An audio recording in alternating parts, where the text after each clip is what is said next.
Hello, good morning. It is time for Art in the AM. If you receive my text messages, I usually go in and I'll copy what I had sent the week before. And I remembered that last week I did Art in the PM because I had been traveling and just gave myself a little bit more time. So I had to make sure that I changed that, or it was going to say I was going to be live at 10:30 p.m., which is not accurate. So welcome to Art in the AM, back to the regular time. And today I'm going to do another word of the week in my book here. I just counted the pages this morning, and I believe I'm going to finish this book by the end of October, or right around in there. So during November and December, stay tuned for kind of what will be happening during those 2 months. I am going to still be doing the word of the week. So I'll have to decide what other journal or how to fit them all in. So I do have words for the remainder of the year. Today, what I want to talk about is a word that pretty much goes along. It really, what's the word that I'm trying to say? It connects, maybe is the right word. It connects a lot with what we do with creating, and a lot of the things that I've taught in the past with how you see things as an artist. And the word this week is awareness. So I want to talk about being aware in a couple of different ways. So what I'm going to talk about is being aware of things around you, your environment, I guess, and being aware when you're creating. And I'm going to show you a little idea that I have. And I have these 4 sheets of paper here, which I just created with leftover paint. I had some leftover blue paint at one point. I had some leftover green paint, probably lots of extra green paint because I don't typically use green very often. And then just last week, I had some of this leftover buttermilk color, which I really like. And I just start kind of making marks, and I just use my brush and I just have all kinds of different marks in there. So, and you can see I pulled it out of a journal that I had, which I believe was this one. Tell me if you saw this. I put on a post last Thursday, last Wednesday, maybe it was Wednesday, I don't know.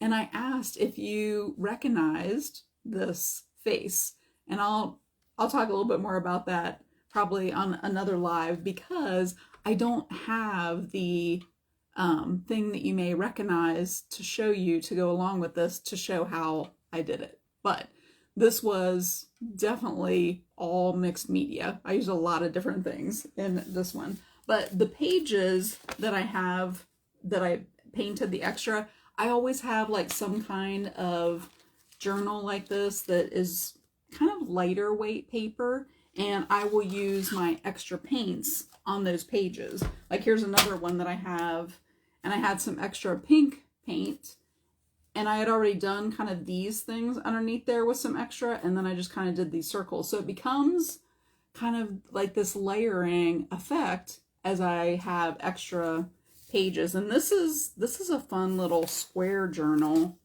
and it has this hard cover on there.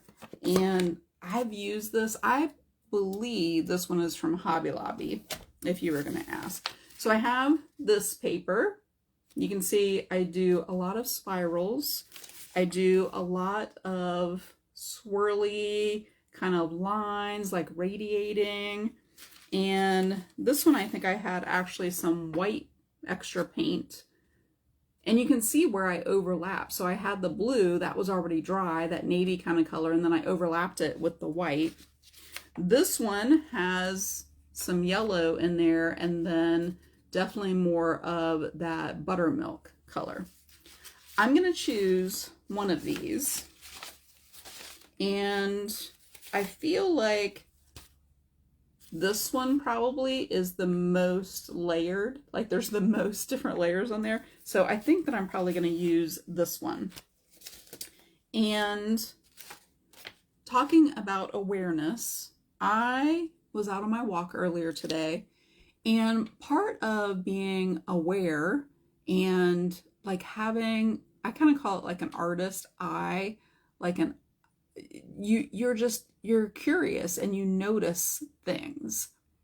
To me, that's what really being aware is. It's, if I look at the definition here I wrote down, it's the state of being informed, knowledgeable, or perceptive, which I really like that word, perceptive. You're being aware, you're noticing things. It sometimes, to me, it's almost like things are highlighted, or like they have this like glow around them or something. Like I notice them, and then not too long after I notice them, there's usually some kind of connection, and I realize why I noticed it.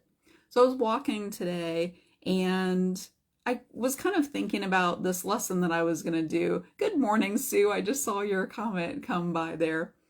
I was just kind of like paying attention. Actually, my headset. Good morning, Wanda. I saw your flower up there. I really like your profile photo. I can see that up in the corner there. I, was kind of knowing that I was going to do this lesson, and my earbuds that I usually will listen to were dead. They had gone dead. And what I noticed, as soon as I took those out of my ears, and they're like on a string, kind of a cord, I took them out and I kind of put them around my neck, and it was as if I was able to notice more, because then I could use my senses, I guess, of my ears, like listening too. And I thought, I need to do this more often. I need to pull the earbuds out of my ears so that I can like have all of my senses. And when I did that, I started noticing things around me that I thought, well, maybe I could use these for the lesson today. And as I was walking by it, I saw a tree that had leaves that were already changing here in Ohio. I don't know if where you are, you've started to see little signs of fall, but I could not believe that I was already seeing colors start to change. Your 44th wedding anniversary, Wanda, that is so sweet. I'll have to look at it up close. Good morning, Sylvia. Are you not back in school yet? Schools are starting around here, which I feel like is so early, but I'm glad that you were able to come on and be live. When I looked down, I started looking around. I noticed something. I walked by it, and then I stopped. And to me, that's part of being aware, is it's having that perception when something stands out that you like act on noticing it somehow. So what I noticed was these leaves that had fallen from a tree. And I love the way that they were still all intact. They hadn't started, turning brown or anything. And they have, there's 4 over here. I liked, it was kind of uneven, and this nice one in the center. I was like, I'm going to use that. So I'm going to show you how I'm going to take this leaf, or sprig, I don't know what you call it, and I'm going to use this paper, which I think will fit in my journal pretty well, and I'm going to show you how you can notice things and become better at creating.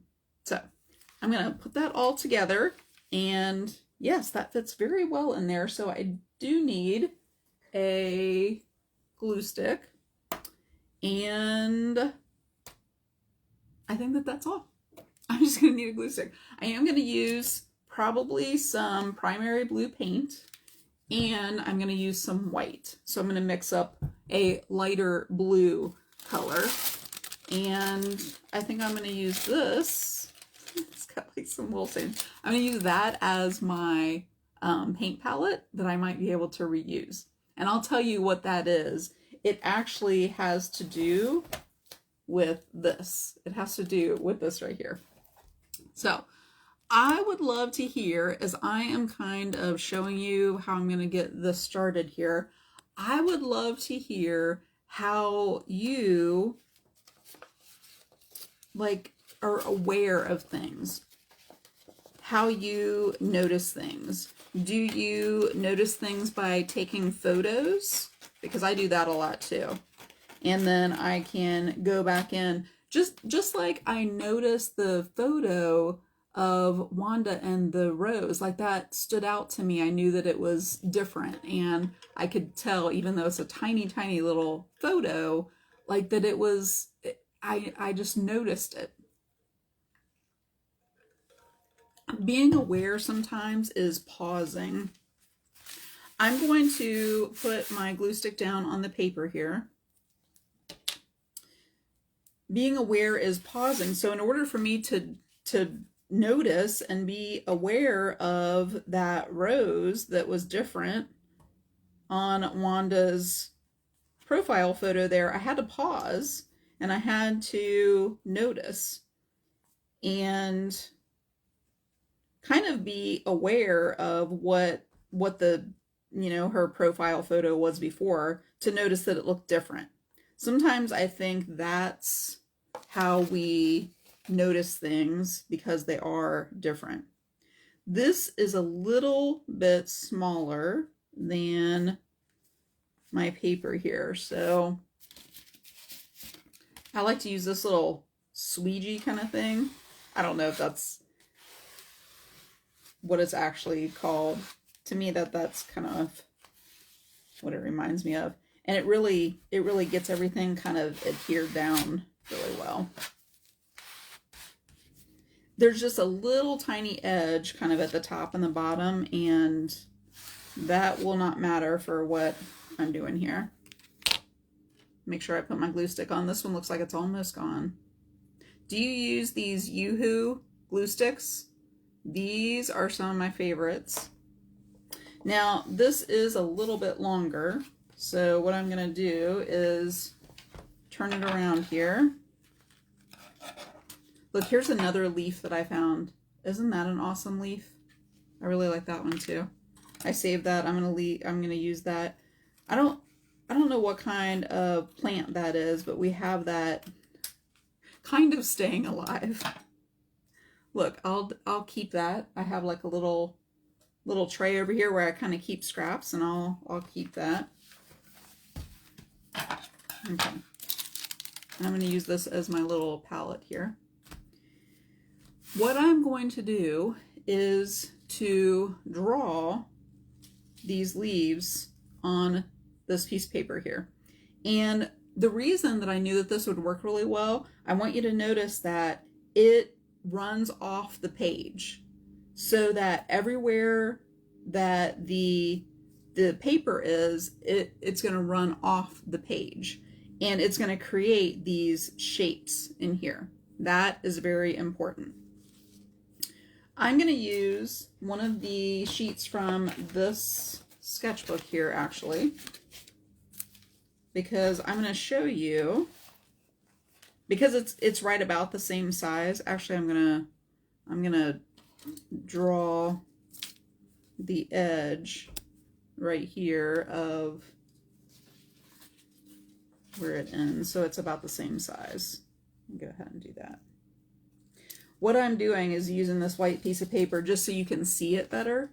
Normally, I would probably just take and just kind of do it on here, but I'm going to do it on here so that you can see it better. Hi there, Kathy. I know, I really like this one. It was going to fall off, right? The leaf. What kind of plant is this? Does anybody know what kind of plant this is? I don't know, but I love the shape of the leaf, so I'm going to use that for something too. But for being aware, this works better. So I'm going to position this. I kind of like it at an angle, right?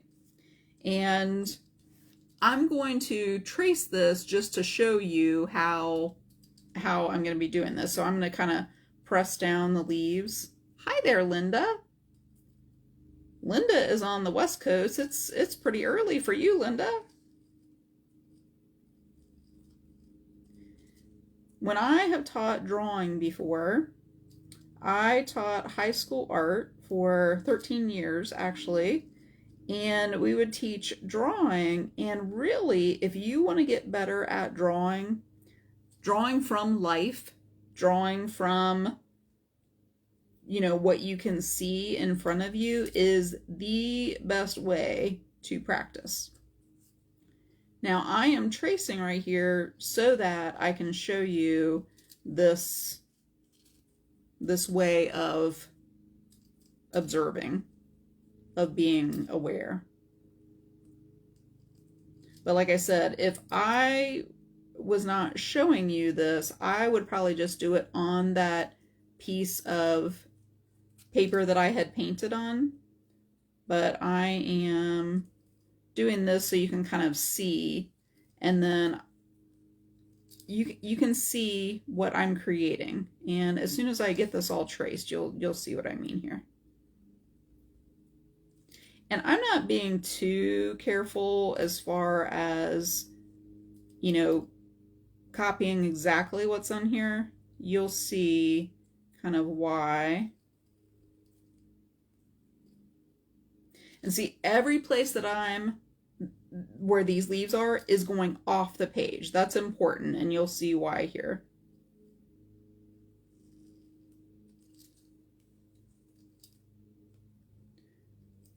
But when I would teach drawing to high school students, it was drawing from either life, you know, what was right in front of you, or we used a photo. It takes, what do they say? It takes 10,000 hours. 10,000 hours to of practice to master something. Have you heard that before? 10,000 hours?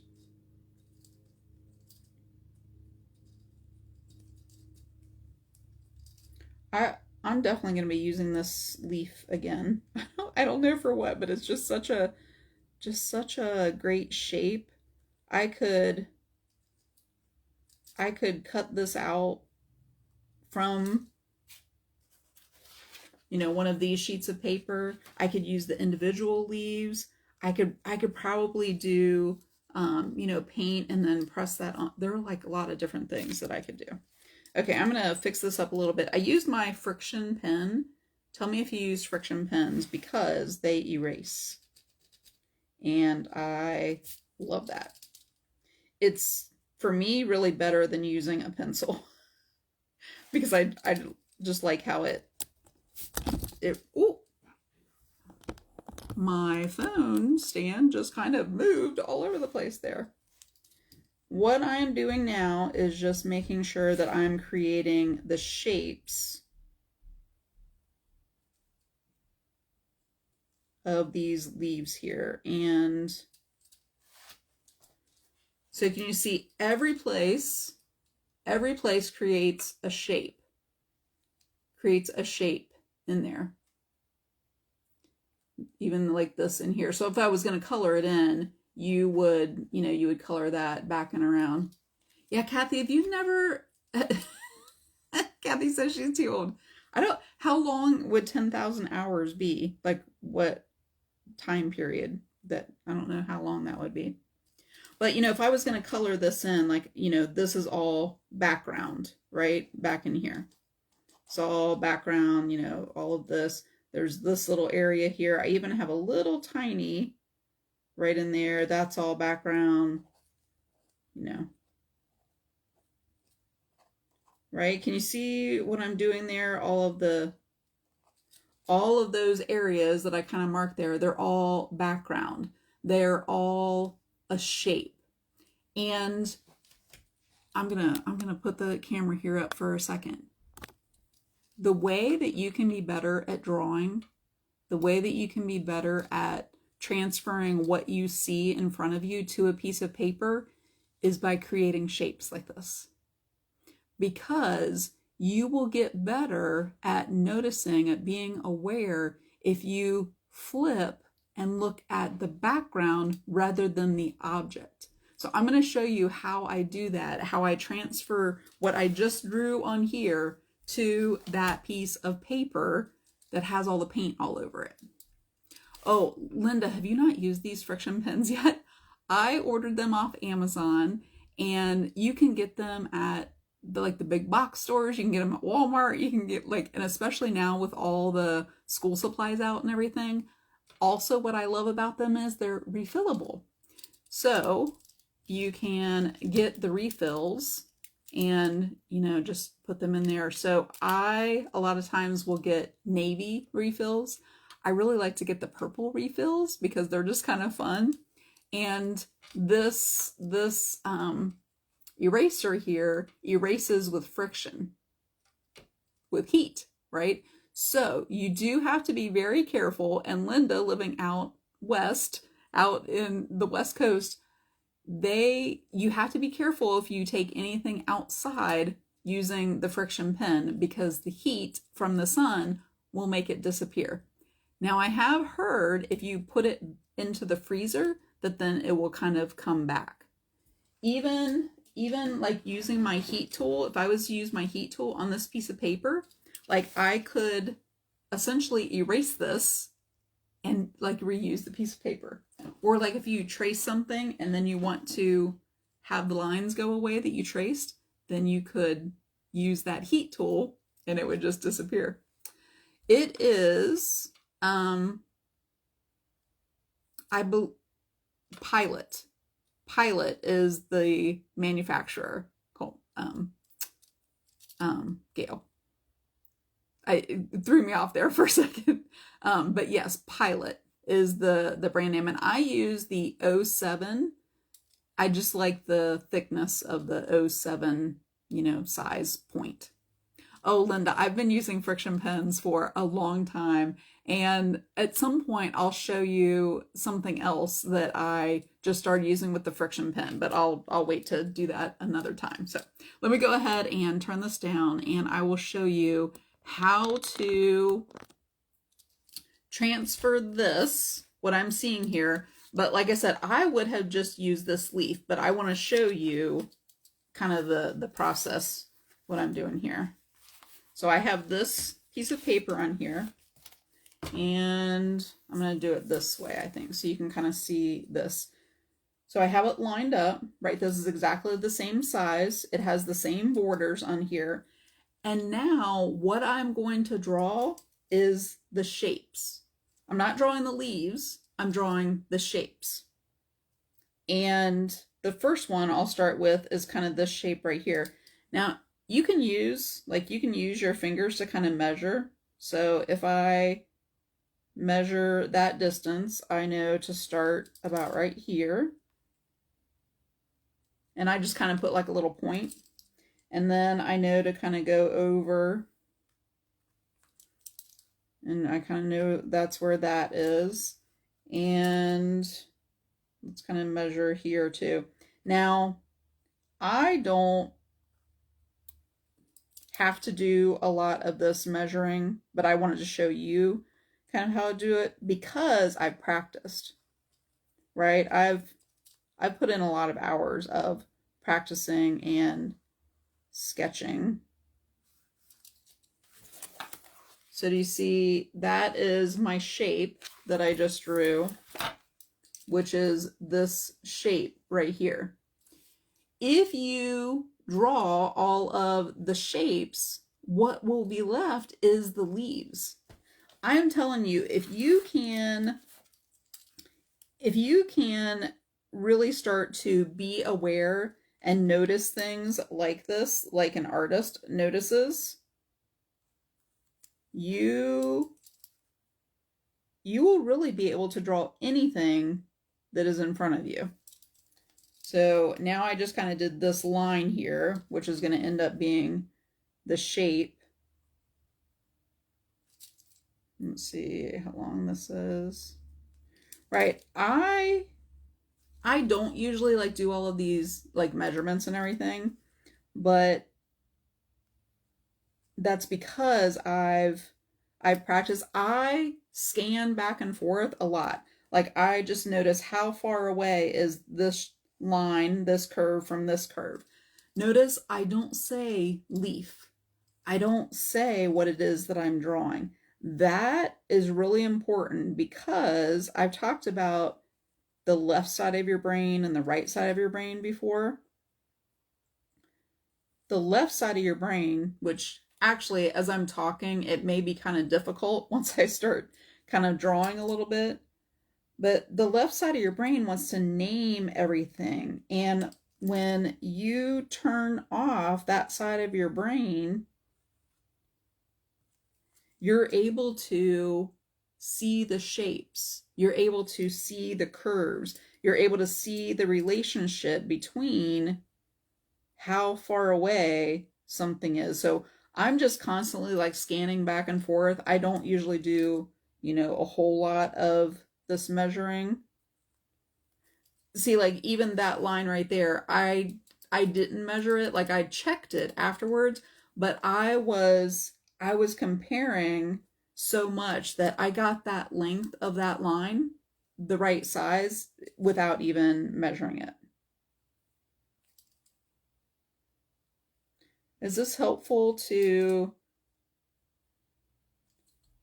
if you kind of track how you're looking at things? I think that this could be really helpful. Let's see. If you're wanting to draw more,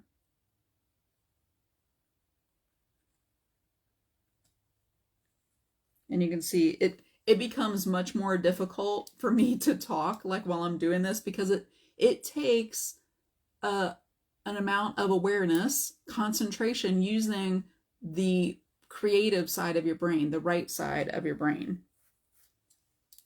Okay, now I'm doing this little shape kind of like right in here.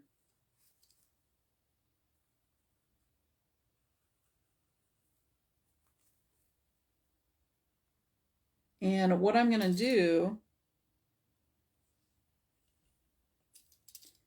is paint the shapes. I'm going to take the blue and some white and I'm going to paint around so that what's inside here is going to be the leaves. Okay, so I drew the shape here. I have a little tiny kind of shape in there. It's kind of interesting where some of the painted parts are going to work out really cool with what's already on the paper here.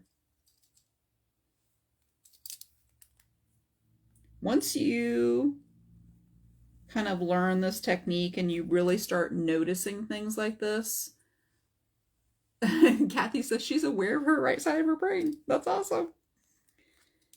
You will get so caught up in the process of drawing. I know for me, I just completely lose track of time.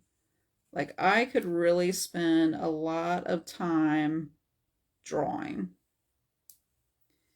It is very relaxing to me because I am using my creative side of my brain.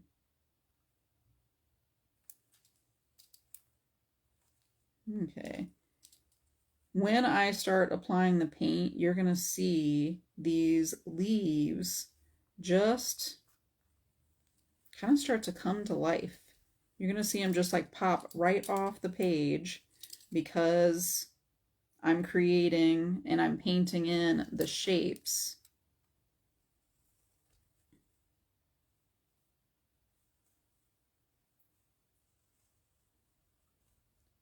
And you can see it becomes a lot more difficult for me to talk. I'll show you using the heat tool too, how it erases all of the lines that I'm drawing here. Hi there, Donna. You can go back and after I post the replay today and watch, I am using this leaf little stem thing that I found while I was walking today to show how it makes a difference in being aware, and then showing how you can. Ooh, that one doesn't come all right up to the page. I'm going to make it come off the page. And this will really help you to become better at drawing.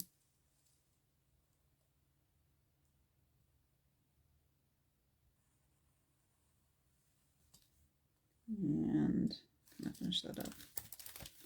So you can see where I have the lines from the friction pen on here. And now I don't need this anymore. I may do something with this too. I don't know. I may cut out those leaves from one of these and then glue it on there and like use that for something else too. Okay, I'm going to tell you what this is. This is the inside of a Starbucks bag. And that's why it has like the little grease stains on here. So it's what they call deli paper. Deli paper. And it works pretty well for a little palette. And then I'll be able to use the paper after the paint is dry on here too. So it's like more collage paper. I'm putting a little bit of blue and white on here. And I'm going to use, I like to use a flat brush for this. I actually like to use an angled flat brush, but I don't see that I have it over here. See if I can find one in here. Oh, I think I actually want to use this smaller little flat brush. But if you have an angled, I don't know where, oh, I found it.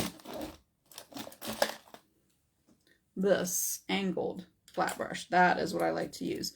So I'm going to take some of this white here because I don't really want a very, I'm going to have leftover blue paint. Leftover paint. I kind of want a lighter kind of a blue. And I don't even like mix it together.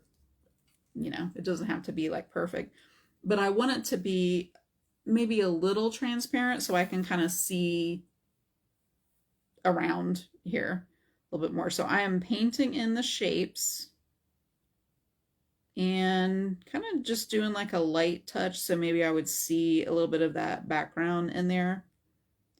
And that's why I said I know I'm going to have a lot of leftover paint.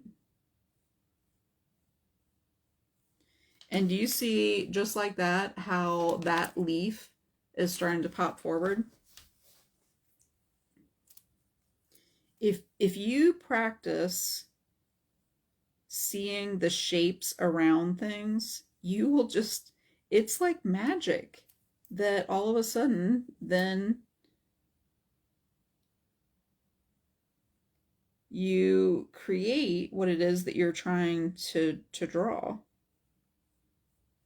And I love how kind of the background that I already had painted on there kind of shows through. You could just do, you know, some light little brush marks. It doesn't really take very much to kind of have those pop forward.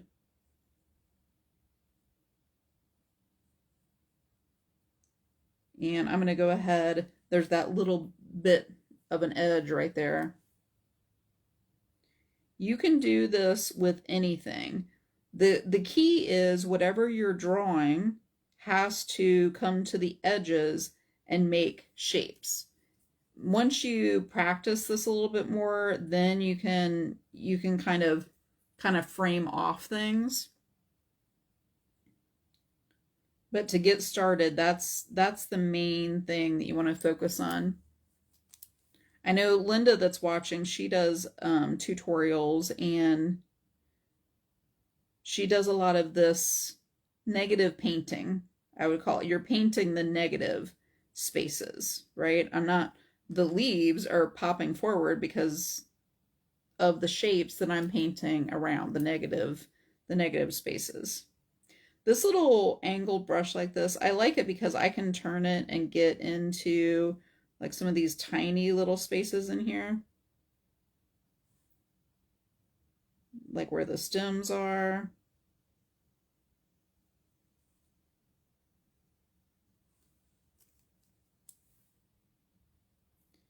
And I'm just kind of picking up a little bit of both of the colors now.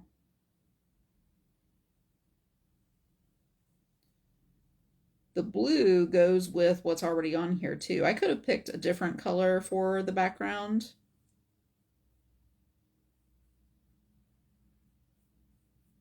I thought that the blue would kind of look like sky, you know, or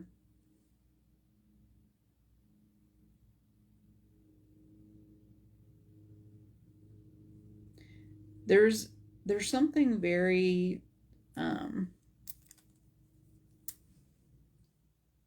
very calming about painting these shapes around like this too, because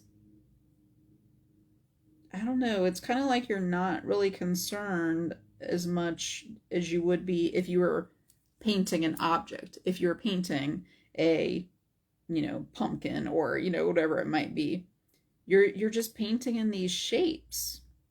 But the leaves start to pop forward, right? Might need a little smaller brush for that area right in there.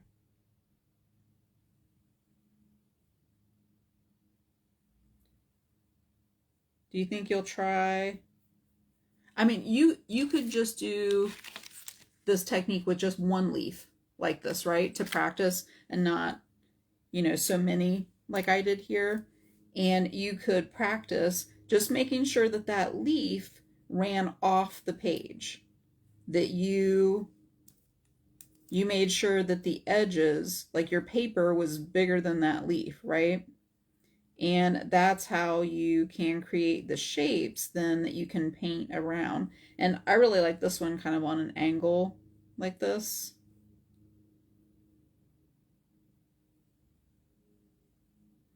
I love how I can drag this flat brush and, you know, make those like crisper lines.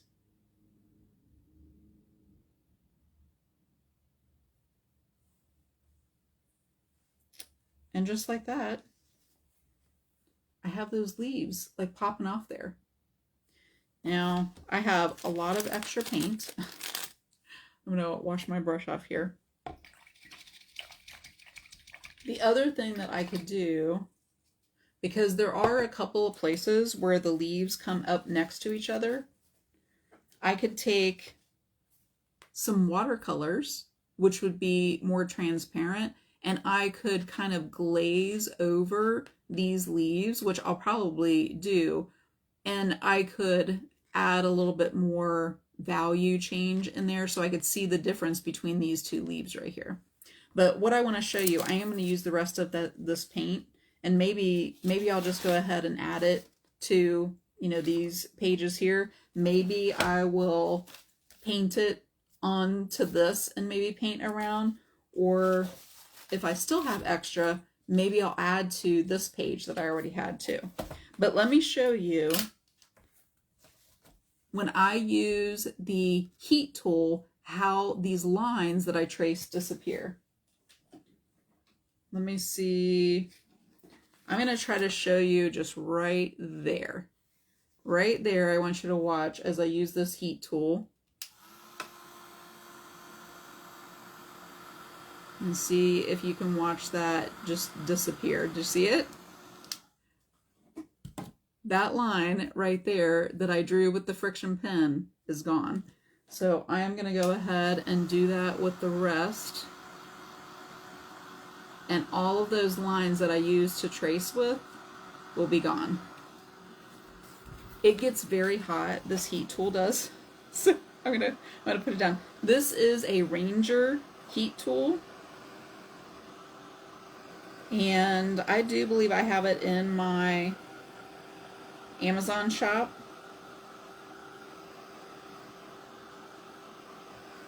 But just like that, all of the lines that I traced are gone. I know. Linda's like so amazed right now. I know. I love the friction pens. I love them to write with. I love them to trace like that with. And then the lines are just gone. So I'm going to finish this up, but hopefully that was fun. That don't put it in the sun or it will disappear. The lines will disappear because like I've taken notebooks out before and they start the writing just starts to disappear. I've also taken a coffee cup that's hot on the bottom and sat it down on my notebook and there's a circle because it makes, so you do not want them in the heat because that will make because it's by friction. This isn't really an eraser necessarily. It's because of the friction. Like it doesn't feel exactly like an eraser, but it's the friction that erases it. Look, I have 2 of them here. I've given these on my retreats. These are the pens that I give out to the ladies to take notes with. I've used them for a couple of years now. I saw a crafter. Oh, yeah, you could put it out in the sun to intentionally make them disappear. Sure. Yeah, you could do that. I just like this little heat tool and it's nice and quiet. And it does get really, really hot. So you do have to be careful with that. I'm going to spend some time doing some watercolors and things over that. So look for a photo of this all finished. And I may even do something in the background here too. Like there's so many different options, but I want you to practice. Take something like a leaf like this and have the paper be bigger than the leaf so that it creates, you know, I could even do it like that side right there, right? And I could do it again over here. And creating the shapes. You could, you know, do it like I did where I had the piece of paper and I traced it, but then I like transferred it, if that helps to be able to see the shapes that way. But if you become more aware like that, you will become better at drawing. When you can flip and you can see the shapes instead of the object and not naming what it is that you're trying to draw, you will become better. This is how I taught my high school students. This is how I learned drawing. It is actually the very first class that I took was called Drawing and Seeing. And we sat in a circle, I remember, and we were looking at the back of the person's head and we had to draw what we saw in front of us. Notice I didn't say their hair. We just had to draw the shapes and the lines and draw what was right in front of us. And you will get better at drawing. And then if you practice enough, apparently I don't have 10,000 hours, and for me to be able to draw without looking at something, if you set something in front of me, I can draw it. But I don't draw like from my imagination. I have to have like references. But you always, even if you always have your hand, you can always draw your hand. And that was how I started in the drawing classes that I taught. We taught them to start with their hands because you always have your hands that you can be able to draw from. So I will finish the leaves. I do hope that was helpful and that you practice that and you practice looking at the shapes around whatever it is that you're trying to draw, so that then what happens is you end up drawing the object when you look at the shapes. I will leave you with this. Have you ever heard the story about the statue of David? The statue of, you know, he took like the block of Carrara, I think is how marble, right? And there's so many different ways that you can apply this, but what Michelangelo did is he carved away everything that wasn't David. Like David was already in there. Those leaves were already on the page, but by drawing what was around the leaves, that was what made the leaves come to life and take shape. I always loved thinking about so many different applications that you can use that for, but just the negative part and taking that away. And it's the same with drawing those negative spaces. Anyway, thank you for showing up for Art in the AM. As always, this video will be on my YouTube channel. So if you're not subscribing over there, you can go over there. I have a whole playlist of all of my word of the week videos, and you can like watch the whole playlist of the videos over there. So I will be back again next Monday at 10:30 a.m. Eastern for Art in the AM. So I hope I see you then.